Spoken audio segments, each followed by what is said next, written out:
Hello everyone, welcome to my YouTube channel. This is the video on the Indian contract act. और इस video के अंदर मैं आपको इंडियन कॉन्ट्रैक्ट एक्ट के जो पॉसिबल मेंस के क्वेश्चंस है ना, जो हमारे राजस्थान जुडिशरी में या उन जुडिशरी में जहां पर जो क्वेश्चंस आते हैं 3 नंबर के, 4 नंबर के और 6 नंबर के, वो वाले क्वेश्चंस को मैं आपको तैयार करना सिखाऊंगा। आपको बस याद करना है और उसको लिख के आना है, ठीक है। जिन स्टेट्स के 10 नंबर, 12 नंबर, 15 नंबर के क्वेश्चंस आते हैं, वो क्वेश्चंस में अगर आप ये याद कर लेते हो, साथ में आपको केस लॉस वगैरह याद करने पड़ेंगे, तब जाकर आप उसको अच्छे से अटेम्प्ट कर सकते हो, ठीक है। तो चलिए शुरू करते हैं। सबसे पहले क्वेश्चन आया, what do you mean by contract. देखो, अगर आप सिंपल लिख के आओ, एज पर section 2(h) any agreement enforceable by law is a contract, तो 3 में से एक 1.5 नंबर मिल जाएगा आपको, ठीक है। अब क्या होता है कि कोई भी एग्रीमेंट जो कि लॉ के द्वारा इन्फोर्सेबल होती है वो कॉन्ट्रैक्ट होती है, लेकिन लॉ के द्वारा इन्फोर्सेबल है या नहीं, ये बात पता लगती है हमें हमारे सेक्शन नंबर 10 से। अगर वो 10 की रिक्वायरमेंट्स पूरी कर दे तो वो कॉन्ट्रैक्ट है, अगर वो नहीं करे तो वो कॉन्ट्रैक्ट नहीं है, ठीक है। तो ये आपने लिख दिया। बाकी चीजें स्टाइल मारने के लिए है जी। कॉन्ट्रैक्ट तो लेटिन टर्म से डिराइव्ड हुआ है, कॉन एंड त्राहिर, जिसका मतलब होता है to draw something together. Ancient Hindu scripts के अंदर हम इसको व्यवहार मलिक के नाम से जानते थे। तो ये दो बातें आपने लिख दी, आपका आंसर खत्म। 3 मार्क्स का क्वेश्चन है ये, ठीक है। 3 मार्क्स आपके आगे। अब आता है question, what do you mean by the statement contract is a peculiar kind of substantive law. देखो, यहां पर क्या लिखना है आपने, पहली बात तो जो स्टेटमेंट डी है ना, ये एंसन ने दी है। एंसन कहते हैं कॉन्ट्रैक्ट लॉ जो है वो एक अलग सी, अजीब सी एक सब्सटैंटिव लॉ की ब्रांच है। तो अगर आपसे प्री का क्वेश्चन पूछे कि कॉन्ट्रैक्ट जो है वो क्या है, तो ऑप्शन आएगा substantive law, procedural law, adjective law. आपने चुनना है सब्सटैंटिव लॉ को, ठीक है। लेकिन अगर आपको मेन से पूछे तो आपने ये बोलना है, या इंटरव्यू पूछे आपने ये बोलना है कि सर ये है तो हमारा सब्सटैंटिव लॉ, लेकिन कुछ प्रिंसिपल्स ऐसे हैं जो कि प्रोसीजरल पार्ट से डील करते हैं। जैसे कि एग्जांपल, कॉन्ट्रैक्ट कैसे फॉर्म होगा, ये एक प्रोसीजरल पार्ट है जो हमें बताता है कि कॉन्ट्रैक्ट फॉर्म कैसे करा जाए, ठीक है। तो वो कुछ क्वेश्चंस हमारे प्रोसीजरल नेचर के हैं, इसीलिए हम इसको बोलते हैं contract is a peculiar kind of substantive law. और ये बात किसने बोली है? एंसन ने बोली है, ठीक है। अच्छा, अब तीसरा क्वेश्चन आता है कि क्या Indian contract act exhaustive nature का है या नहीं। देखो, एग्जॉस्टिव का मतलब होता है कंप्लीट होना, कॉम्प्रिहेंसिव होना अपने नेचर के अंदर, यानी कि be all and and all, ये एक फ्रेज है जो आप यूज कर सकते हो। तो आंसर आया कि क्या कॉन्ट्रैक्ट एग्जॉस्टिव है या नहीं है। सिंपल लिख दो कि no contract is not exhaustive, तो 1 नंबर मिलेगा। थोड़ा स्टाइल मारना पड़ता बॉस। तो प्रेम्बल देखो, हमने प्रेम्बल में देखा, प्रेम्बल में जो शब्द है कॉन्सोलिडेट, वो वर्ड मिसिंग है। अगर वर्ड मिसिंग है तो हम ये कह सकते हैं कि ये एग्जॉस्टिव नहीं है, कंप्लीट नहीं है, कॉम्प्रिहेंसिव नहीं है, ठीक है। साथ ही साथ ये हमारा सेक्शन 10 पैरा 2 भी ये कहता है कि ये जो कॉन्ट्रैक्ट है वो सेव्ड लॉज को अफेक्ट नहीं करेगा, रजिस्ट्रेशन के लॉज को अफेक्ट नहीं करेगा। यानी कि कुछ बातें रजिस्ट्रेशन लॉ से ली जाएंगी, कुछ बातें जो सेव्ड किए हुए लॉ हैं वहां से ली जाएंगी। इसीलिए कॉन्ट्रैक्ट ना तो एग्जॉस्टिव है ना ही कंप्लीट है। कंप्लीट तब होता जब ये कॉन्सोलिडेटेड होता, और एग्जॉस्टिव तभी होता कि जब सारी की सारी बातें हम सिर्फ कॉन्ट्रैक्ट से ही लेते और कहीं और से ना लेते। समझ आ गया? चलो, अगला क्वेश्चन आता है, what are the essential features of a valid contract. 4 number का क्वेश्चन है, सिंपल सा क्वेश्चन है। इसको अगर आपने 15 नंबर का बनाना है तो इन पॉइंट्स को और एक्सप्लेन कर दो तो 15 नंबर का बन जाएगा, अदरवाइज 4 नंबर का ही है। ये 6 पॉइंट्स हैं कुछ, जो 6 एसेंशियल एलिमेंट्स अगर प्रेजेंट होंगे तो वो कॉन्ट्रैक्ट जो होगा वैलिड कॉन्ट्रैक्ट होगा, अदरवाइज वो नहीं होगा। अगर कॉन्ट्रैक्ट वैलिड होगा तो वो लीगली बाइंडिंग भी होगा, अगर वो वैलिड नहीं है तो लीगली बाइंडिंग नहीं है, ठीक है। तो a contract is valid and legally binding if the following 6 essential elements are present. Number 1 point, there must be an agreement containing proposal and acceptance. अब एग्रीमेंट बनानी पड़ेगी पहले। एग्रीमेंट में क्या होगा कि मैं प्रपोजल दूंगा और आप उसको एक्सेप्ट करोगे, ठीक है। तो ये वाला पॉइंट होना चाहिए। और प्रपोजल और एक्सेप्टेंस जो होता है ना, वो दोनों का सेम पॉइंट पे होना चाहिए, यानी कि दोनों के बीच में कंसेंसस एड एडम होना चाहिए। बताऊंगा क्या होता है कंसेंसस एड इडम, ईडीईएम, आईडीईएम। देखो, कंसेंसस एड इडम तो आपने देख लिया। अगला पॉइंट आता है, the parties must be competent to contract. भैया पार्टीज कॉम्पिटेंट कब होगी कॉन्ट्रैक्ट के लिए, इसके आगे सेक्शंस दिए हुए हैं कि जो साउंड माइंड होनी चाहिए, वो मेजर होनी चाहिए, वो डिसक्वालीफाइड ना हो। तो the parties must be competent to contract. Third point होना चाहिए, there must be a free consent. अगर फ्री कंसेंट नहीं हुआ तो क्या वो वैलिड नहीं होगा? वो वैलिड होगा, लेकिन वो वॉइडेबल बन जाएगा at the option of the party. जैसे एग्जांपल, एक ए पार्टी है और एक बी पार्टी है। अगर ए पार्टी ने बी पार्टी का कंसेंट जो है वो फ्रॉड से लिया, तो ए के लिए ये कॉन्ट्रैक्ट वैलिड है, बी के लिए कॉन्ट्रैक्ट वॉइडेबल है। अगर ये कोर्ट में जाएगी, कोर्ट में जाकर इसको वॉइड डिक्लेयर ना करवाए तब तक ये कॉन्ट्रैक्ट वैलिड ही माना जाएगा। तो ये बी के ऊपर है, वो कोर्ट में जाए या ना जाए।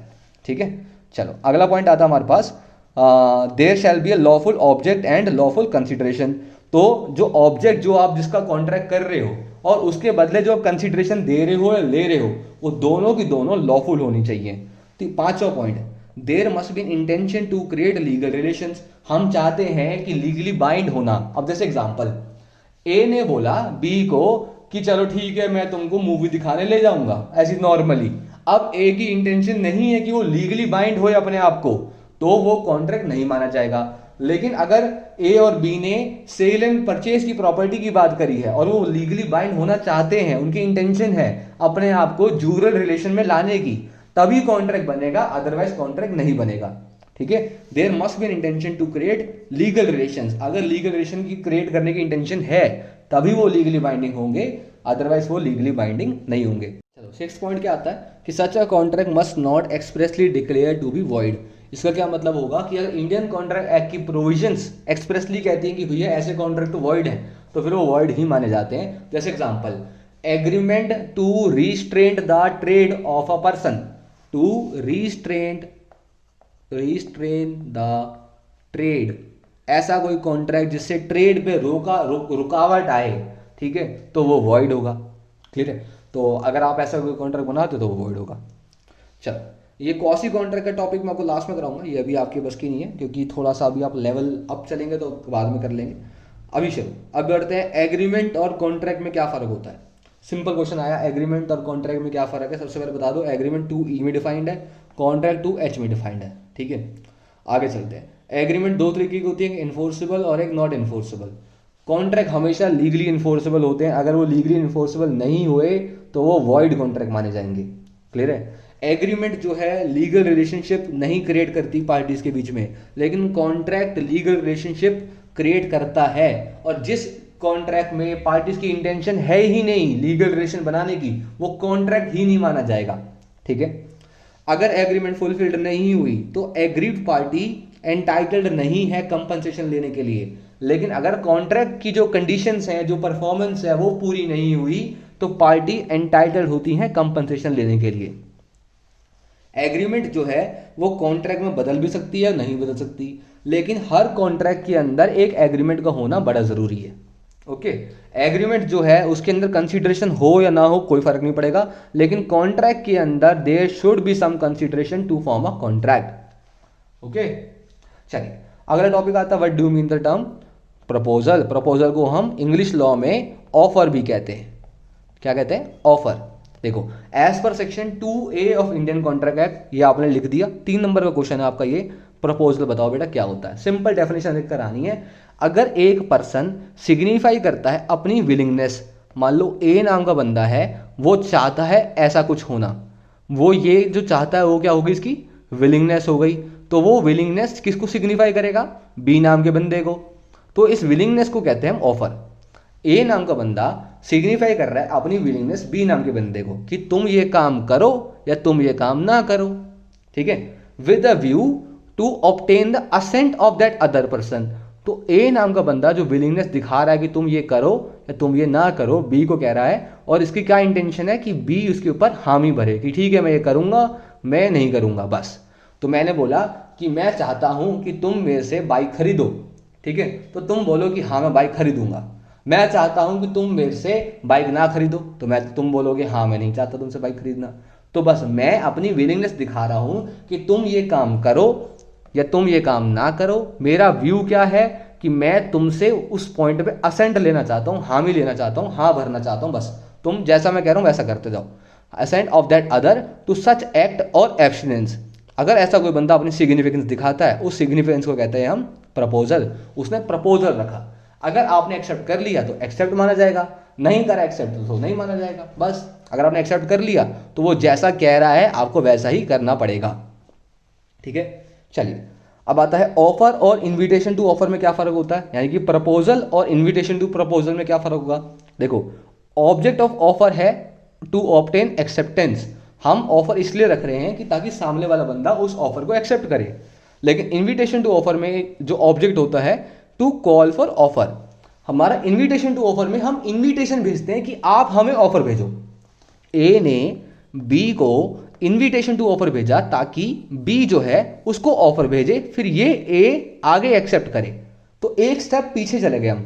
ऑफर में क्या होगा, हम आपको भेजेंगे ऑफर, आप एक्सेप्ट करोगे। इनविटेशन टू ऑफर में क्या होगा, हम आपको ऑफर भेजेंगे, इनविटेशन भेजेंगे ऑफर भेजने का, फिर आप हमें ऑफर भेजोगे और हम आपको एक्सेप्ट करके देंगे दोबारा। ठीक है, acceptance of offer becomes agreement, acceptance of invitation to offer becomes offer.